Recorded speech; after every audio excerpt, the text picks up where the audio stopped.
ஈரோடு கிழக்கு தொகுதி இடைத்தேர்தல் பிரச்சாரத்தின் போது வெடிகுண்டு வீசுவேன் என பேசிய விவகாரத்தில் கருங்கல்பாளையம் காவல் நிலையத்தில் வருகிற 20ஆம் தேதி விசாரணைக்கு ஆஜராக வேண்டும் என நாம் தமிழர் கட்சியின் தலைமை ஒருங்கிணைப்பாளர் சீமானுக்கு சம்மன் கொடுக்கப்பட்டு உள்ளது.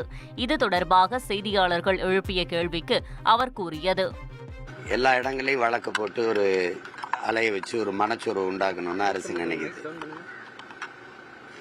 இதுக்கெல்லாம் சோர்வடைகிற ஆளான்னு முதல்ல நீங்கள் என்னை பார்க்கணும். நான் இது நிறைய பார்த்தாச்சு.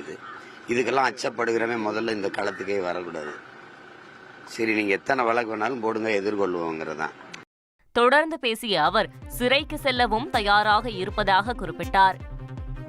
சாதா படம் எடுத்துக்கிட்டு இருந்த பையனை கொண்டாந்து என்னை இந்த இடத்துல இறக்கி உறுதியா நில்டான்னு சொன்னது ஐயா கருணாநிதி தான். அதுக்கு நான் ரொம்ப நன்றி கடன் பட்டிருக்கேன்.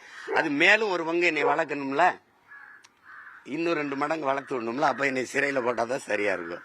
இப்போ கூட படிக்க கொஞ்சம் நேரம் குறைவா இருக்கு. சிறையில் போட்டால் நல்லா படிக்கலாம், புரியுதா? இன்னும் கொஞ்சம் அறிவை விரிவு செய்துக்கிட்டு வரலாம். அதுக்கெல்லாம் பயப்பட்டு இந்த இடத்துக்கு வர முடியுமா தம்பி?